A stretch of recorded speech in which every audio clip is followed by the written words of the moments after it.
ಶ್ರೀ ಗಣಪತಿ ಶಾರದಾ ಗುರುಭ್ಯೋ ನಮಃ. ಶ್ರೋತೃಗಳಿಗೆ ಶಂಕರಾಚಾರ್ಯ ವಿರಚಿತ ಸೌಂದರ್ಯ ಲಹರಿಯಲ್ಲಿ ದೇವಿಯ ಪಾತಿವೃತ್ಯ ಮಹಿಮೆಯನ್ನು ವರ್ಣಿಸುವ 28ನೆಯ ಶ್ಲೋಕಕ್ಕೆ ಸ್ವಾಗತ. ಮೊದಲಿಗೆ ಶ್ಲೋಕವನ್ನು ಆಲಿಸೋಣ. ಸುಧಾಮಪ್ಯಾಸ್ವಾದ್ಯ ಪ್ರತಿಭಯ ಜರಾ ಮೃತ್ಯುಹರಿಣೀಂ ವಿಪದ್ಯಂತೆ ವಿಶ್ವೇ ವಿಧಿಶತಮಖಾದ್ಯಾದಿವಿಶದಃ ಕರಾಲಂ ಯತ್ಕ್ಷ್ವೇಲಂ ಕಬಲಿತವತಃ ಕಾಲಕಲನ ನ ಶಂಭೋಸ್ತನ್ಮೂಲಂ ತವ ಜನನಿ ತಾಟಂಕ ಮಹಿಮಾ. ಈ ಶ್ಲೋಕದ ಪದಚ್ಛೇದ ಹೀಗಿದೆ: ಹೇ ಜನನಿ, ವಿಶ್ವೇ ವಿಧಿಶತಮಖಾದ್ಯಾಃ ದಿವಿಷದಃ ಪ್ರತಿಭಯ ಜರ ಮೃತ್ಯು ಹರಿಣಿ ಸುಧಾಮಸ್ವಾದ್ಯಾಪಿ ವಿಪದ್ಯಂತೆ ಕರಾಳಂ ಕ್ಷೇಳಂ ಕಬಳಿತವತಃ ಶಂಭೋಃ ಕಾಲಕಲನ ನಾಸ್ತೀತಿ ಯತ್ ತನ್ಮೂಲಂ ತವ ತಾಟಂಕ ಮಹಿಮಾ.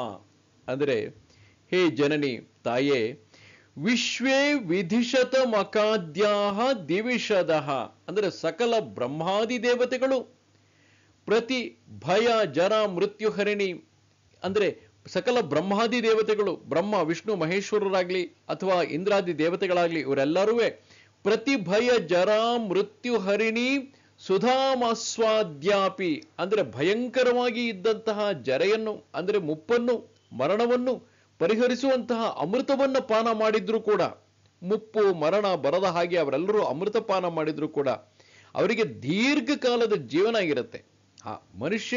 ಮನುಷ್ಯ ಮಾತ್ರದವರು ಭೂಮಿನಲ್ಲಿ ನಾವು ಮರ್ತ್ಯಲೋಕದಲ್ಲಿ ನಾವು ಬದುಕ್ತಾ ಇರಬೇಕಾದ್ರೆ ನಾವೊಂದು 100 ವರ್ಷ ಬದುಕಿದ್ವಿ ಅಂತಂದ್ರೆ, ದಿವ್ಯಮಾನದಲ್ಲಿ ಅಂದ್ರೆ ದೇವತೆಗಳ ಕಾಲಮಾನದಲ್ಲಿ ಅದು 1 ವರ್ಷ 1 ದಿವಸಕ್ಕೆ ಸಮಾನ.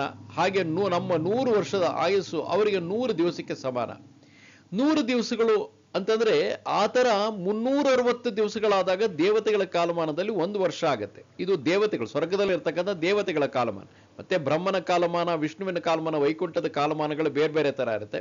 ಯಾಕೆಂತಂದ್ರೆ ನಾವು ಇಲ್ಲೇ ನೋಡಿದ್ವಿ, ನಮ್ಮ ಭೂಮಿ ಮೇಲೇನೆ ಬೇರೆ ಬೇರೆ ಟೈಮ್ ಝೋನ್ ಇದ್ದ ಹಾಗೇನೆ ಅಲ್ಲಿ ಕಾಲಮಾನಗಳೇ ಬೇರೆ ಇರುತ್ತೆ. ಈ ಬೇರೆ ಬೇರೆ ಗ್ರಹಗಳಲ್ಲಿ ಬೇರೆ ಬೇರೆ ಕಾಲಮಾನಗಳಿರುತ್ತೆ. ಇದು ಖಗೋಳ ಶಾಸ್ತ್ರವನ್ನು ಅಧ್ಯಯನ ಮಾಡಿದವರಿಗೆ ಗೊತ್ತಿರುತ್ತೆ.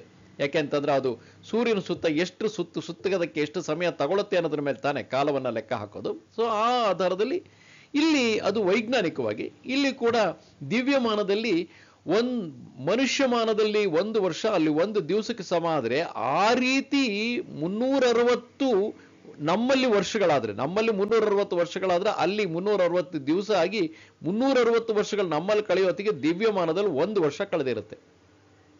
ಆ ಥರ ಅವರಿಗೆ 100 ಅಲ್ಲ, ಸಾವಿರಾರು ವರ್ಷಗಳ ಕಾಲ ಅತಿ ದೀರ್ಘವಾದಂಥ ಆಯಸ್ಸಿರುತ್ತೆ. ಆ ಕಾರಣಕ್ಕೋಸ್ಕರ ಅವರನ್ನ ಅಮರರು, ಅವ್ರಿಗೆ ಸಾವೇ ಇಲ್ಲ ಅನ್ನೋ ಹಾಗೆ ಕಾಣುತ್ತೆ. ಆದರೆ ಆ ಮುಪ್ಪು ಸಾವು ಇಲ್ಲದೆ ಇರತಕ್ಕಂಥ ಅಮೃತವನ್ನು ಕುಡಿದಿದ್ದರೂ ಕೂಡ ಅವರಿಗೂ ಕಲ್ಪಾಂತದಲ್ಲಿ ಒಂದೊಂದು ಮನ್ವಂತರಗಳು ಕಳೀತಾ ಇದ್ದಂಗೆ ಎಲ್ಲ ದೇವತೆಗಳು ನಾಶವಾಗಿ ಮತ್ತೆ ಹೊಸ ಇಂದ್ರ, ಹೊಸ ಮನು, ಹೊಸ ದೇವತೆಗಳು, ಹೊಸ ದೇವತಾಗಣಗಳು, ಹೊಸ ಸಪ್ತರ್ಷಿಗಳು ಎಲ್ಲ ಬರ್ತಾರೆ. ಹೀಗೆ ಒಂದೊಂದು ಮನ್ವಂತರಕ್ಕೂ ಕೂಡ ಅವರು ಬದಲಾಗ್ತಾ ಇರ್ತಾರೆ. ಜರೆ ಮರಣವನ್ನು ಪರಿಹರಿಸುವಂತ ಅಮೃತವನ್ನು ಪಾನ ಮಾಡಿದ್ರು ಕೂಡ ವಿಪದ್ಯಂತೆ ಮರಣವನ್ನೈದುವರು. ಪ್ರತಿಭಯ ಜರಾ ಮೃತ್ಯು ಹರಿಣೀಂ ಸುಧಾಮಸ್ವಾದ್ಯಾಪಿ, ಎಲ್ಲ ದೇವತೆಗಳು ಕೂಡ ವಿಶ್ವೇ ವಿಧಿಶತಮಖಾದ್ಯಾಃ ದಿವಿಷದಃ, ಸಕಲ ಬ್ರಹ್ಮಾದಿ ದೇವತೆಗಳು ಪ್ರತಿಭಯ ಜರಾ ಮೃತ್ಯುಹರಿಣೀಂ ಸುಧಾಮಾಸ್ವಾದ್ಯಾಪಿ, ಭಯಂಕರವಾಗಿರ್ತಕ್ಕಂತಹ ಮುಪ್ಪು ಮರಣ ಪರಿಹರಿಸುವಂತಹ ಅಮೃತಪಾನ ಮಾಡಿದ್ರು. ವಿಪದ್ಯಂತೆ ಮರಣವನ್ನೈದುವರು. ಕರಾಳಂ ಕ್ಷೇಳಂ ಕಬಳಿತವತ ಶಂಭೋ, ಆದರೆ ನಿನ್ನ ಗಂಡ ಆಗಿರ್ತಕ್ಕಂಥ ಶಿವನ ವಿಶೇಷ ಏನು ಅಂದರೆ, ಶಂಭುವಿನ ವಿಶೇಷ ಏನು ಅಂತಂದ್ರೆ ಅತ್ಯುಗ್ರವಾಗಿರ್ತಕ್ಕಂತಹ ಕಾಲಕೂಟ ವಿಷ. ಅಮೃತಮಥನದ ಕಾಲದಲ್ಲಿ, ಅಮೃತಮಥನ ಸಮಯದಲ್ಲಿ ದೇವತೆಗಳು ದೈತ್ಯರು ಸೇರಿ ಆ ಮಂದರ ಪರ್ವತವನ್ನ ಕ್ಷೀರ ಸಮುದ್ರದಲ್ಲಿ ಇಟ್ಟು ಕಡಿತಾ ಇರಬೇಕಾದ್ರೆ ಅವರು ಅಮೃತಕ್ಕೋಸ್ಕರ ಕಡಿತಾ ಇರ್ತಾರೆ. ಆ ಸಮಯದಲ್ಲಿ ಮೊಟ್ಟ ಮೊದಲು ಬಂದಿದ್ದೇ ಹಾಲಾಹಲ ಕಾಲಕೂಟ ವಿಷ. ಆ ಕಾಲಕೂಟ ವಿಷವನ್ನು ಯಾರು ಸ್ವೀಕರಿಸ್ತಾರೆ? ಆಮೇಲೆ ಬಂದಂತ ಉಚ್ಚೈಶ್ರವಸ್ ಆಗ್ಲಿ, ಐರಾವತ ಆಗ್ಲಿ, ಅಪ್ಸರೆಯರಾಗ್ಲಿ ಎಲ್ಲರೂ ನನಗ್ ಬೇಕು ಅಂತ ಅನ್ನೋರೇ ಇರ್ತಾರೆ. ಆದ್ರೆ ಕಾಲಕೂಟ ವಿಷವನ್ನು ಸ್ವೀಕರಿಸೋರು ಯಾರು? ಶಿವ ಮಾತ್ರ ಅತ್ಯಂತ ಧೈರ್ಯದಿಂದ ಆ ಕಾಲಕೂಟ ವಿಷವನ್ನೇ ಭಕ್ಷಿಸ್ಬಿಡ್ತಾನೆ. ಯಾಕೆ? ಕಾಲಕಲನ ನಾಸ್ತೀತಿ ಯತ್, ಮರಣವಿಲ್ಲವೆಂಬುದು ಯಾವುದುಂಟು ತನ್ಮೂಲಂ ಯಾಕಂದ್ರೆ ಅವನು ಕಾಲಕೂಟ ವಿಷವನ್ನೇ ಭಕ್ಷಿಸಿದ್ರು ಕೂಡ ಅವನಿಗೆ ಮರಣ ಆಗೋದಿಲ್ಲ, ಅವನಿಗೇನು ತೊಂದರೆ ಆಗೋದಿಲ್ಲ ಅನ್ನೋದು ಅವನಿಗೆ ಗ್ಯಾರಂಟಿ ಗೊತ್ತಿತ್ತು. ಯಾಕೆ? ಕಾಲಕಲನ ನಾಸ್ತೀತಿ ಯತ್, ಮರಣವಿಲ್ಲ ಎಂಬುದು ಯಾವುದುಂಟು ಅದು ತನ್ಮೂಲಂ ತವ ತಾಟಂಕ ಮಹಿಮಾ. ಆ ಮರಣವಿಲ್ಲದಕ್ಕೆ ಕಾರಣ ನಿನ್ನ ಕಿವಿಯಲ್ಲಿ ಇದ್ದಂತಹ ಓಲೆ.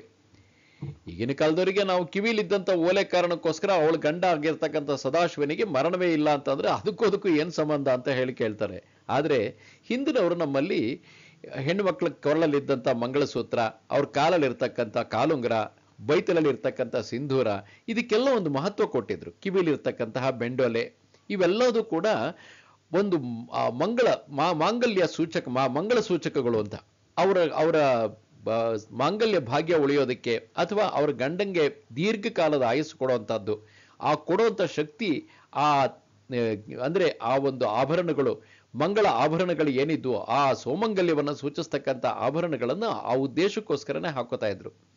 ಅದ್ರ ಮೂಲಕ ನಮ್ಮಲ್ಲಿ ಬಂದಿರತಕ್ಕಂತಹ ನಂಬಿಕೆ, ಆ ನಂಬಿಕೆ ಅದು ಎಷ್ಟೋ ಬಾರಿ ಕೂಡ ಆ ನಂಬಿಕೆ ಯಾವತ್ತು ನಮ್ಮಲ್ಲಿ ದೃಢವಾಗಿದ್ದಾಗ ಆ ದೃಢವಾದ ನಂಬಿಕೆನೇ ನಮ್ಮ ಸುತ್ತ ಇರತಕ್ಕಂತಹ ಒಂದು ವಾತಾವರಣವನ್ನು ಸೃಷ್ಟಿ ಮಾಡುತ್ತೆ. ಎಷ್ಟೋ ಸಮಯ ಆ ಕಾರಣಕ್ಕೋಸ್ಕರನೇ ನಿನ್ನ ಹೆಂಡತಿ ಮಾಂಗಲ್ಯ ಭಾಗ್ಯ ಗಟ್ಟಿ ಇತ್ತು, ಅದರಿಂದ ನೀನು ಇಂಥ ಆತಂಕ ಇದು ಬಂದ್ರು ಸಹ ಉಳ್ಕೊಂಡೆ ಅಂತ ಇವತ್ತಿಗೂ ನಾವು ಎಷ್ಟೋ ಜನ ಮಾತಾಡೋದನ್ನ ಕೇಳಿದ್ವಿ. ಆಮೇಲೆ ಗೌರಿ ಪೂಜೆ ಬಂತು ಅಂತಂದ್ರೆ, ಗೌರಿ ಹಬ್ಬ ಅಥವಾ ಮಂಗಳ ಗೌರಿ ಪೂಜೆ ಅಷ್ಟೇ ಅಲ್ಲ, ಇದರಲ್ಲಿ ಶ್ರಾವಣ ಮಾಸದಲ್ಲಿ ಪೂಜೆ ಮಾಡಬೇಕಾದ್ರೆ ಹೆಣ್ಣು ಮಕ್ಕಳು ಕೊಡಬೇಕಾದ್ರೆ ಬಳೆ ಬಿಚ್ಚೋಲೆ ಅಂತ ಕೊಡ್ತಾರೆ. ಬಳೆ ಬಿಚ್ಚೋಲೆ ಅಂತ ನೀವು ಗಮನಿಸಿರ್ಬೋದು. ನನಗೂ ಕೂಡ ಅದು ಏನು ಅಂತ ನನಗೂ ಇದುವರೆಗೆ ಅರ್ಥ ಆಗಿರಲಿಲ್ಲ. ಇದನ್ನು ಓದಿದಾಗ ನನಗೆ ಓಹೋ ಹೀಗೆ, ಅದ್ರ ಬಗ್ಗೆ ಭವಾನಿ ಸೌಂದರ್ಯ ಲಹರಿ ಅಂತ ನಮ್ಮ ಇನ್ನೊಂದು ನಡೀತಾ ಇದೆಯಲ್ಲ, ಅದರಲ್ಲಿ ತುಂಬಾ ಚೆನ್ನಾಗಿ ಅವರು ಭಾಷ್ಯಕಾರರು ತುಂಬಾ ಚೆನ್ನಾಗಿ ಅದನ್ನ ವರ್ಣನೆ ಮಾಡಿದ್ದಾರೆ ಬಿಚ್ಚೋಲೆ ವಿಷಯವಾಗಿ. ಬಿಚ್ಚೋಲೆ ಅಂತಕ್ಕಂತಹದ್ದು ನಾವು ನೋಡಿದ್ರೆ ಅದೇನೋ ಒಂದು ಒರಟಿ ಎಲೆ ತರ ಕಾಣುತ್ತೆ, ಒಂದು ಒಳ್ಳೆ ಬಿದಿರಿನ ಎಲೆ ತರ ಇರುತ್ತೆ. ಅದನ್ನ ಒಂದು ರೌಂಡ್ ಸುತ್ತಬಿಟ್ಟು ಅದಕ್ಕೊಂದು ಕಟ್ಟಿ ಕೊಟ್ಟಿರ್ತಾರೆ. ನನಗೂ ಅದು ಏನು ಅಂತ ಗೊತ್ತಿರಲಿಲ್ಲ. ಈಗ ಅದನ್ನ ಅವ್ರು ಕೇಳಿದ ಮೇಲೆ ಗೊತ್ತಾಯ್ತು, ವಾಸ್ತವದಲ್ಲಿ ಅದು ತಾಳಪತ್ರದಿಂದ, ತಾಳೆಗರಿ ಅಂತ ಹಿಂದೆಲ್ಲ ತಾಳೆಗರಿ ಗ್ರಂಥದಲ್ಲಿ ಬರಿತಾ ಇದ್ರಲ್ಲ, ಆ ತಾಳಪತ್ರ ಅದು. ಆ ತಾಳಪತ್ರದಲ್ಲಿ ಶಿವ ತನ್ನ ಉಗುರಿನಿಂದನೇ ಗೀರಿ ಶ್ರೀಚಕ್ರವನ್ನು ರಚನೆ ಮಾಡಿ ತಾಯಿ ಕಿವಿಗಿಡ್ತಾನೆ, ತಾಟಂಕ ಅಂತ. ಅದು ಕಿವಿ ತಾಟಂಕ ಅಂತಂದ್ರೆ ನಾನು ಹಿಂದೆನೆ ಒಂದ್ಸರಿ ಹೇಳಿದ್ದೆ, ಕಿವಿ ಆಭರಣ, ಕಿವಿನಲ್ಲಿ ಚಕ್ರಾಕಾರವಾಗಿರ್ತಕ್ಕಂತಹ ಆಭರಣ ಅಥವಾ ಕಿವಿ ಓಲೆ ಅಂತ ಹೇಳ್ಬೋದು. ಇದನ್ನ ಬಿಚ್ಚೋಲೆ ಅನ್ನೋ ಹೆಸರು ನಮ್ಮಲ್ಲಿ. ಓಲೆ ಅಂತ ಅಂದ್ರೆ ಕಿವಿಗೆ ಆಭರಣ. ಅದು ಇದರ ಮೇಲೆ ಅವನು ಇದನ್ನ ಮಾಡ್ಬಿಟ್ಟು ಶ್ರೀಚಕ್ರನ ಬರೆದುಬಿಟ್ಟು ಶಿವಚಕ್ರಗಳು, ಶಕ್ತಿ ಚಕ್ರಗಳು, ಶಕ್ತಿ ಕೋನ, ಶಿವಕೋನಗಳನ್ನೆಲ್ಲ ರಚನೆ ಮಾಡ್ಬಿಟ್ಟು ಶ್ರೀಚಕ್ರವನ್ನು ಬರೆದು ಆ ಶ್ರೀಚಕ್ರನ ಅವಳ ಕಿವಿನಲ್ಲಿ ಇಡ್ತಾನೆ. ಅದ್ರ ಬಗ್ಗೆ ಒಂದು ಅದ್ಭುತವಾದ ಕಥೆ ಇದೆ. ಆ ಕಥೆನ ನೀವು ಭವಾನಿ ಸೌಂದರ್ಯ ಲಹರಿ ಇದೇ ಶ್ಲೋಕನ ನೀವು ಅದರಲ್ಲಿ ಸುಮಾರಿಗೆ 10ನೇ ಅಧ್ಯಾಯದಲ್ಲಿ ಮೊದಲನೇ ಶ್ಲೋಕ ಅದನ್ನ ಅಲ್ಲಿ ಕೇಳಬಹುದು. ಬಹಳ ಅದ್ಭುತವಾಗಿದೆ. ಅದು ಏನಾಗಿರುತ್ತೆ, ಬಹಳ ಚೆನ್ನಾಗಿ ಅದ ಕಥೆನ ಹೆಣೆದಿದ್ದಾರೆ. ಶಿವ, ಪಾರ್ವತಿ, ಸರಸ್ವತಿ, ಲಕ್ಷ್ಮಿ ಇವ್ರಗಳ ನಡುವೆ ಹೆಂಗಸರು ಸಾಮಾನ್ಯ, ನಾನು ನೋಡು ಇಂಥ ಬೆಂಡಲೆ ಮಾಡಿಸ್ಕೊಂಡೆ, ಇಂಥ ಸರ ಮಾಡಿಸ್ಕೊಂಡೆ, ನೀನೇನ್ ಮಾಡಿಸ್ಕೊಂಡೆ ಅಂತ ಹೇಳಿ ಪಾರ್ವತಿನ ಸ್ವಲ್ಪ ರೇಗಿಸಿ ಕಳಿಸ್ತಾರೆ. ಪಾರ್ವತಿಗೆ ಅದ್ರ ಬಗ್ಗೆ ಬೇಸರ ಇರಲ್ಲ, ಯಾಕಂದ್ರೆ ಅವಳು ಶಿವನ್ ಮದುವೆ ಮಾಡ್ಕೋಬೇಕಾದ್ರೇನೆ ಅವಳು ಎಲ್ಲ ಆಭರಣಗಳ ಆಸೆನ ಇಟ್ಕೊಂಡೇ ಇರೋದಿಲ್ಲ, ಅವಳಿಗೆ ಯಾವ ವೈಭೋಗಗಳ ಆಸೆನೇ ಇರೋದಿಲ್ಲ. ಅವಳು ಯೋಗಿ ಅಂತ ಗೊತ್ತಿದ್ದೇ ಅವಳು ಶಿವನ ಮದುವೆ ಆಗಿರ್ತಾಳೆ, ಅದರಿಂದ ಅವಳಿಗೆ ಅದ್ರ ಮೇಲೆ ಆಸೆ ಇರಲ್ಲ. ಆದ್ರೆ ಉಳಿದವ್ರು ಆಡ್ಕೋತಾರಲ್ಲ, ನಿನಗೆ ಶಿವಂಗೆ ನಿನ್ನ ಮೇಲೆ ಪ್ರೀತಿ ಇಲ್ಲ, ನಿಂಗೊಂದು ವಜ್ರದ ಓಲೆ ಮಾಡಿಸ್ಕೊಟ್ಟಿಲ್ಲ ಅಂತ ಅವ್ರು ಆಡ್ಕೊಂಡು ರೇಗಿಸಿದ್ರಲ್ಲ, ಆ ಒಂದು ಇದಕ್ಕೋಸ್ಕರ ಅವಳು ಖಿನ್ನಳಾಗಿರ್ತಾಳೆ. ನನ್ನ ಗಂಡನ ಬಗ್ಗೆ ಹಿಂಗೆ ಹಗುರವ ಮಾತಾಡಿದ್ರಲ್ಲ ಅಂತ.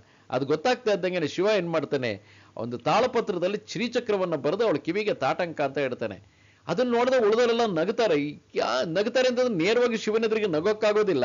ಇದೇನಿದು, ಒಂದು ತಾಳಪತ್ರನ ಕಿವಿಲಿ ಇಟ್ಕೊಂಡ್ಬಿಟ್ಟು ಅದನ್ನೇ ತಾಟಂಕ ಅಂತ ಹೇಳ್ತಾ ಇದ್ದಾಳಲ್ಲ ಇವಳು ಅಂತ. ಆದ್ರೆ ಅದನ್ನ ದರ್ಶನ ಮಾಡ್ತಾ ಇದ್ದಂಗೆನೆ ಲಕ್ಷ್ಮಿ, ಸರಸ್ವತಿ ಇಬ್ರು ತಾಯಿಗೆ, ಜಗನ್ಮಾತೆಗೆ ಸೇವಕಿಯರಾಗ್ಬಿಡ್ತಾರೆ.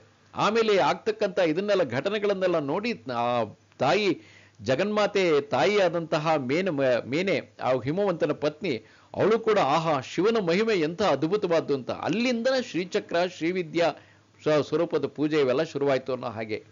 ಆ ಒಂದು ಸ್ಮರಣೆನಲ್ಲಿ ಇವತ್ತಿಗೂ ಸಹ ನಮ್ಮಲ್ಲಿ ಆ ತಾಳಪತ್ರೆ ಅದೊಂದು ಕಾಣುತ್ತದೆ. ಮೋಸ್ಟ್ಲಿ ಕೆಂಪು ಇದಿರುತ್ತೆ, ಅದೇನು ಮೋಸ್ಟ್ಲಿ ಬಣ್ಣ ಹಾಕಿರ್ತಾರೆ, ಏನೋ ಮಾಡಿರ್ತಾರೆ, ಬಿಚ್ಚೋಲೆ ಅಂತ ಹೇಳಿ. ಅದ್ರ ಸುತ್ತ ಸಾಮಾನ್ಯ ಕೆಲವು ಟೈಮ್ ಈ ಕರಿ ಬಳೆ, ಕಪ್ಪು ಬಳೆ ಒಂದನ್ನು ಅದ್ರಲ್ಲಿ ಹಾಕಿರ್ತಾರೆ. ಯಾಕಂದ್ರೆ ಕಪ್ಪು ಬಳೆ, ಕರಿಮಣಿ ಇವೆಲ್ಲದೂ ಕೂಡ ಸೌಮಂಗಲ್ಯದ ಸೂಚಕಗಳು. ಅದನ್ನೆಲ್ಲ ನಮ್ಮ ಹೆಣ್ಮಕ್ಳು ಗೌರಿ ಬಾಗ್ನ ಇದೆಲ್ಲ ಕೊಡ್ಬೇಕಾದ್ರೆ ಕೊಡ್ತಾರೆ. ಆ ಬಿಚ್ಚೋಲೆಯಲ್ಲಿ ಬಳಸ್ತಕ್ಕಂತಹ ಇದಿದೆಯಲ್ಲ, ಅದನ್ನ ಆ ತಾಟಂಕವನ್ನ ಅವಳು ಕಿವಿಯಲ್ಲಿ ಇಟ್ಕೊಂಡಿರ್ತಾಳೆ. ಆ ತಾಟಂಕದ ಮಹಿಮೆ ಎಷ್ಟು ಇದಾಗಿರುತ್ತೆ ಅಂತಂದ್ರೆ, ಶಿವ ಕಾಲಕೂಟ ವಿಷವನ್ನೇ ಭಕ್ಷಿಸಿದರೂ ಕೂಡ ಅವನು ಸಾಯೋದಿಲ್ಲ.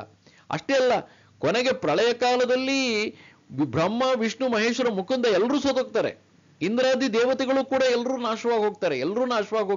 ಅವ್ರು ನಾಶವಾಗಿ ಹೋಗ್ತಾರೆ ಅಂದ್ರೆ ಅವರೆಲ್ಲರೂ ಕೂಡ ಸದಾಶಿವನೆಲ್ಲ ಐಕ್ಯವಾಗ್ತಾರೆ. ಆದ್ರೆ ಸದಾಶಿವ ಮಾತ್ರ ಶಕ್ತಿಯಲ್ಲಿ ಐಕ್ಯವಾಗಿ ಅವನು ಸಹಸ್ರ ಕಮಲದಲ್ಲಿ, ಅಂದ್ರೆ ಸಹಸ್ರಾರ್ಧ, ಬ್ರಹ್ಮಾಂಡದ ಸಹಸ್ರಾರ್ಧದಲ್ಲಿ ಅವನು ಶಕ್ತಿಯೊಂದಿಗೆ ವಿಹರಿಸ್ತಾ ಇರ್ತಾನೆ. ಮತ್ತೆ ತಾಯಿ, ಅದು ಹಿಂದಿನ ಒಂದು ಶ್ಲೋಕದಲ್ಲಿ ನೋಡಿದ್ದೀವಿ, ಮತ್ತೆ ತಾಯಿಯ ಹುಬ್ಬಿನ ಚಲನೆಯ ಆಜ್ಞೆಯನ್ನು ಅನುಸರಿಸಿ ಮತ್ತೆ ಅವನು ಬ್ರಹ್ಮ, ವಿಷ್ಣು, ಮಹೇಶ್ವರನ ಸೃಷ್ಟಿ ಮಾಡ್ಬಿಟ್ಟು, ಬ್ರಹ್ಮ, ವಿಷ್ಣು, ರುದ್ರ ಅಂತ ಬೇಕಾದ್ರೆ ಹೇಳ್ಬೋದು, ರುದ್ರನನ್ನ ಸೃಷ್ಟಿ ಮಾಡಿ ಅವರು ಸೃಷ್ಟಿ, ಸ್ಥಿತಿ, ಲಯ ಕಾರ್ಯಗಳನ್ನು ಮಾಡ್ತಾ ಹೋಗ್ತಾರೆ. ಆದ್ರೆ ಸದಾಶಿವನಿಗೆ, ಯಾವ ಸದಾಶಿವ ಹಾಲಾಹಲ ವಿಷನೋ ಕಾಲಕೂಟ ವಿಷನೋ ಕೊಡುದ್ನೋ ಅವನಿಗೆ ಮರಣವೇ ಇಲ್ಲ. ಅದರಿಂದನೇ ಅವನನ್ನು ಮೃತ್ಯುಂಜಯ ಅಂತ ಕರೀತಾರೆ. ಅವನು ಮೃತ್ಯುವನ್ನೇ ಜಯಿಸಿದವನು. ಆ ಮೃತ್ಯುವನ್ನೇ ಜಯಿಸೋದಕ್ಕೆ ತಾಯಿಯ ಕಿವಿಯಲ್ಲಿದ್ದಂತಹ ತಾಟಂಕ ಕಾರಣ. ಅದೇನು ವಜ್ರದ ಕಿವಿಯೊಲೆ ಅಲ್ಲ, ಅಥವಾ ಯಾವುದೋ ಅನರ್ಘ್ಯವಾದ ರತ್ನದ ಕಿವಿಯೊಲೆ ಅಲ್ಲ, ಅದು ಸರಳವಾದಂತಹ ತಾಳಪತ್ರದಲ್ಲಿ. ಆದ್ರೆ ಆ ತಾಳಪತ್ರದಲ್ಲಿ ಶ್ರೀಚಕ್ರ ರಚನೆಯನ್ನ ಮಾಡಿ ಭಗವಂತ ಶಿವ ತನ್ನ ಬೆರಳಿನ ಉಗುರಿನಿಂದನೇ ಆ ಶ್ರೀಚಕ್ರನ ಬಿಡಿಸ್ಬಿಟ್ಟು ಅದನ್ನ ತಾಯಿ ಕಿವಿನಲ್ಲಿ ಇಟ್ಟಿರ್ತಾನೆ. ಅದರಿಂದಾಗೇನೆ ತಾಯಿಗೆ ಆ ರೀತಿ ಜಗನ್ಮಾತೆ ಆದಂತಹ ಆ ಶಕ್ತಿ ಇದೆಲ್ಲ ಬಂದಿದ್ದು ಅಂತ. ಇನ್ನು ಯಾರು ಈ ಶ್ಲೋಕವನ್ನ ಸಾಧನೆ ಮಾಡ್ತಾರೆ ಅವರಿಗೆ, ಅದರಲ್ಲೂ ವಿಶೇಷವಾಗಿ ಸ್ತ್ರೀಯರಿಗೆ ಸಕಲ ಕಾರ್ಯಸಿದ್ಧಿ ಮತ್ತು ದೀರ್ಘ ಸುಮಂಗಲಿತ್ವ, ಪುರುಷರಿಗೆ ಅಕಾಲ ಮೃತ್ಯು, ಅಪಮೃತ್ಯು ನಿವಾರಣೆ. ಇಲ್ಲಿ ನೀವು ಶ್ಲೋಕದಲ್ಲಿ ಬಂದಿರತಕ್ಕಂಥ ವಿಷಯವನ್ನ ನೀವು ಕೇಳಿದಾಗ್ಲೇನೆ ಅರ್ಥ ಆಗುತ್ತೆ ಇದೇ ಫಲ ಅಂತ ಹೇಳಿ. ಯಾಕೆಂತಂದ್ರೆ ಇಲ್ಲಿ ಅಮ್ಮನವರು ದೀರ್ಘ ಸುಮಂಗಲಿತ್ವ ಅಂದ್ರೆ ಪ್ರಳಯದ ಕಾಲದಲ್ಲಿ ಜಗತ್ತೆಲ್ಲ ದೇವಾದಿ ದೇವತೆಗಳು, ಬ್ರಹ್ಮಾದಿ ದೇವತೆಗಳೆಲ್ಲ ನಾಶವಾದರೂ ಕೂಡ ಪ್ರಳಯ ಕಾಲದಲ್ಲೂ ಸದಾಶಿವ ಇನ್ನೂ ಅಮ್ಮನವ್ರ ಜೊತೆ, ಶಕ್ತಿ ಜೊತೆ ಐಕ್ಯವಾಗಿ ಅಲ್ಲೇ ಇರ್ತಾನೆ. ಅಷ್ಟು ದೀರ್ಘ ಸುಮಂಗಲಿತ್ವ ಸ್ತ್ರೀಯರಿಗೆ ಅಂತಂದ್ರೆ ಸಹಜವಾಗಿ ಆ ಸಮಯದಲ್ಲಿ ಅವರನ್ನು ಯಾರು ಮದುವೆ ಮಾಡ್ಕೊಂಡಿರ್ತಾರೋ ಆ ಪುರುಷರಿಗೆ ಅಕಾಲ ಮೃತ್ಯು, ಅಪಮೃತ್ಯು ನಿವಾರಣೆ ಅದು ಸಹಜವಾದ್ಯ. ಸಾಮಾನ್ಯವಾಗಿ ಈ ಶ್ಲೋಕ ಜಪ ಇದನ್ನೆಲ್ಲ ತಮ್ಮ ಗಂಡಂದ್ರಿಗೆ ಏನಾದರೂ ಮೃತ್ಯು ಕಂಟಕ ಇಂಥದ್ದು ಬಂದಿದ್ದಾಗ ಹೆಣ್ಮಕ್ಳೇ ಮಾಡೋದು ಜಾಸ್ತಿ. ಅವ್ರ ಗಂಡಂದ್ರಿಗೆ ದೀರ್ಘಾಯುಸ್ ಕೊಡ್ಲಿ ಅನ್ನೋ ಕಾರಣಕ್ಕೋಸ್ಕರ. ಅಷ್ಟೇ ಅಲ್ಲ, ಸ್ತ್ರೀಯರಿಗೆ ಸಕಲ ಕಾರ್ಯಸಿದ್ಧಿ. ಸಾಮಾನ್ಯ ಸ್ತ್ರೀಯರಿಗೆ ಪುರುಷರ ತರ ನಮ್ಗೇನೋ ಆಸ್ತಿ ಮನೆ ಇದೆಲ್ಲ ಹೇಳ್ತಾರೆ. ಯಾವ ಕಾರಣಕ್ಕೋಸ್ಕರ ಆಸ್ತಿ ಮನೆ ಇದ್ರ ಬಗ್ಗೆ ಸ್ತ್ರೀಯರಿಗೂ ಆಸಕ್ತಿ ಇರುತ್ತೆ, ಅದು ಅವರ ಸ್ವಂತ ಅಹಂಕಾರ ಕಾರಣಕ್ಕೋಸ್ಕರ ಅಲ್ಲ. ಅವ್ರ ಕುಟುಂಬನ ನಡೆಸಬೇಕಾಗಿರುತ್ತೆ. ಇಡೀ ಒಂದು ಕುಟುಂಬನ ನಡೆಸಬೇಕು ಅಂತಂದ್ರೆ ಸುಮ್ಮನೆ ಕೂತ್ಕೊಂಡಲ್ಲಿ ಕುಟುಂಬ ನಡೆಸೋದಿಲ್ಲ. ನಡೆಸುವಂತೇಳಿ ಗಂಡಸರು ಕೂತ್ಬಿಡ್ಬೋದು, ಹೇಗೆ ನಡೆಸೋಕ್ಕಾಗತ್ತೆ? ಒಂದು ಅಕ್ಕಿ ಬೇಳೆ ತರಬೇಕು ಅಂದ್ರೂ ಕೂಡ ಖರ್ಚಾಗತ್ತಲ್ವೇ? ಆ ಕಾರಣಕ್ಕೋಸ್ಕರ ಸಂಪತ್ತನ್ನು ಒಬ್ಬ ಸ್ತ್ರೀ ಅಪೇಕ್ಷೆ ಮಾಡಿದ್ರು ಕೂಡ, ಈವನ್ ಚಿನ್ನ ಬೆಳ್ಳಿ ಅಪೇಕ್ಷೆ ಮಾಡಿದ್ರು ಕೂಡ ಆಕೆ ಭವಿಷ್ಯನ ದೃಷ್ಟಿಯಲ್ಲಿ ಇಟ್ಕೊಂಡು ಮುಂದೆ ಎಂತೆಂಥ ಕಾಲ ಬರುತ್ತೋ ಯಾರಿಗ್ ಗೊತ್ತು. ಹಿಂದಿನ ಕಾಲದಲ್ಲೆಲ್ಲ ಬ್ಯಾಂಕಿಂಗ್ ಇರ್ತಿರ್ಲಿಲ್ಲ. ಇವತ್ತಿಗೂ ಕೂಡ ನೀವು ಬ್ಯಾಂಕಲ್ಲಾಗಲಿ ಬೇರೆ ಯಾವ ಇನ್ವೆಸ್ಟ್ಮೆಂಟ್ ಅಲ್ಲಿ ಮಾಡೋದಕ್ಕಿಂತನೂ ಚಿನ್ನದಲ್ಲಿ ಇನ್ವೆಸ್ಟ್ ಮಾಡಿದ್ದು ಯಾವತ್ತಿಗೂ ಪರ್ಮನೆಂಟ್, ಅದು ಯಾವತ್ತೂ ಕುಸಿತು ಅಂತಿಲ್ಲ. ನಮ್ಮ ಹೆಣ್ಮಕ್ಳು ಚಿನ್ನ ಹಾಕೋದನ್ನ ಯಾವತ್ತಿಗೂ ಬಿಡೋದೇ ಇಲ್ಲ. ಹಾಗಾಗಿ ಚಿನ್ನದ ಬೆಲೆ ಯಾವ ಮೇಲ್ ಏರಿದ್ದು ಅದು ಯಾವತ್ತೂ ಇಳಿದಿದ್ದು ಬಹಳ ಅಪರೂಪ. ಇಳಿದ್ರು ಒಂದು ಅಲ್ಪ ಸ್ವಲ್ಪ ಇಳಿಯುತ್ತೆ, ಮತ್ತೆ ಏರ್ತಾ ಇರುತ್ತೆ. ಆ ಕಾರಣಕ್ಕೋಸ್ಕರ ಇವತ್ತಿಗೂ ಚಿನ್ನದ ಇನ್ವೆಸ್ಟ್ಮೆಂಟ್ ಸೇಫ್. ಈ ದೃಷ್ಟಿ ಇಟ್ಕೊಂಡು ಹೆಣ್ಮಕ್ಳು ಚಿನ್ನಕ್ಕೆ ಆಸೆ ಪಡ್ತಾರೆ, ಬೆಳ್ಳಿಗೆ ಆಸೆ ಪಡ್ತಾರೆ, ಆಸ್ತಿ ಸಂಪತ್ತು ಎಲ್ಲದಕ್ಕೆ ಯಾಕೆ ಆಸೆ ಪಡ್ತಾರೆ ಅಂದ್ರೆ ನಾಳೆ ಅವ್ರ ಗಂಡನ ಸ್ಥಿತಿಗತಿಗಳು ಹೇಗಿರುತ್ತೆ ಅಂತ ಹೇಳೋಕ್ಕಾಗೋದಿಲ್ಲ. ಮಕ್ಕಳಿಗೊಂದು ಉಜ್ವಲ ಭವಿಷ್ಯನ ಕೊಡಬೇಕಾಗಿರುತ್ತೆ. ಹೆಣ್ಣಾದವಳು ಮಮಕಾರದೊಂದಿಗೆ ಬದುಕ್ತಾಳೆ, ಅವಳಿಗೆ ಅಹಂಕಾರ ಅನ್ನೋದು ಇರೋದಿಲ್ಲ. ಸ್ತ್ರೈಣ ಗುಣದಲ್ಲಿ ಅಹಂಕಾರ, ನಾನು ಅನ್ನೋದು ಇರೋದಿಲ್ಲ. ಬದಲಿಗೆ ನನ್ನದು, ನನ್ನ ಮಕ್ಕಳು, ನನ್ನ ಗಂಡ, ನನ್ನ ಮನೆ ಅದು ಕ್ಷೇಮವಾಗಿ, ಸಂಪತ್ಭರಿತವಾಗಿ, ಸುಭಿಕ್ಷವಾಗಿರಬೇಕು ಅನ್ನೋ ಕಾರಣಕ್ಕೋಸ್ಕರ ಅವ್ರು ಅಷ್ಟೆಲ್ಲ ಕೇಳ್ತಾರೆ. ಅದರಿಂದ ಅವರು ಏನೇ ಕಾರ್ಯ, ಸ್ತ್ರೀಯರ ಸಕಲ ಕಾರ್ಯ ಸಿದ್ಧಿ ಅಂತಂದ್ರೆ ಅವರ ಆಶಯಗಳೇನಿದ್ರು ಅವ್ರ ಕುಟುಂಬಕ್ಕೆ ಸಂಬಂಧಪಟ್ಟ ಹಾಗೆ ಮಾತ್ರ ಇರುತ್ತೆ. ಆ ಕುಟುಂಬ ಅಂತಂದ್ರೆ ಗಂಡ, ಮನೆ, ಮಕ್ಕಳು, ಅದನ್ನ ನಡೆಸೋದಕ್ಕೋಸ್ಕರ ಈ ಶ್ಲೋಕ ಸಹಜವಾಗಿ ತಾಯಿಯ ತಾಟಂಕ ಮಹಿಮೆಯಿಂದಾಗಿ ಕಾಲಕೂಟ ವಿಷವನ್ನೇ ಕುಡಿದ್ರೂ ಕೂಡ ಮೃತ್ಯು ವಶನಾಗದೆ ಮೃತ್ಯುಂಜಯನಾಗಿದ್ದಂತಹ ಭಗವಂತ ಶಿವ ಹಾಗಿರಬೇಕಾದ್ರೆ ಹೆಣ್ಣು ಮಕ್ಕಳು ಕೂಡ ಆ ಭಾವವನ್ನು ಮನಸ್ಸಿನಲ್ಲಿ ತುಂಬಿಕೊಂಡು ಈ ಶ್ಲೋಕನ ನಿರಂತರವಾಗಿ ಜಪ ಮಾಡಿದ್ದೆ ಆದರೆ ಅವ್ರ ಮನೆಯಲ್ಲೂ ಎಲ್ಲ ರೀತಿಯಾದ ಸುಭಿಕ್ಷೆಗಳು ನೆಲೆಸುತ್ತೆ. ಗಂಡ ಮನೆ ಮಕ್ಕಳು ಎಲ್ಲರೂ ಆರೋಗ್ಯವಾಗಿ ದೀರ್ಘಾಯುಸ್ಸಿಟ್ಟುಕೊಂಡು ಆರೋಗ್ಯವಂತರಾಗಿ ಬದುಕ್ತಾರೆ. ಪ್ರಯತ್ನಿಸಿ ನೋಡಿ. ನಮಸ್ತೆ ಶಾರದೆ ದೇವಿ ಕಾಶ್ಮೀರ ಪುರವಾಸಿನಿ ತ್ವಾಮಹಂ ಪ್ರಾರ್ಥಯೇ ನಿತ್ಯಂ ವಿದ್ಯಾದಾನಂಚ ದೇಹಿಮೆ. ನಮಸ್ಕಾರ.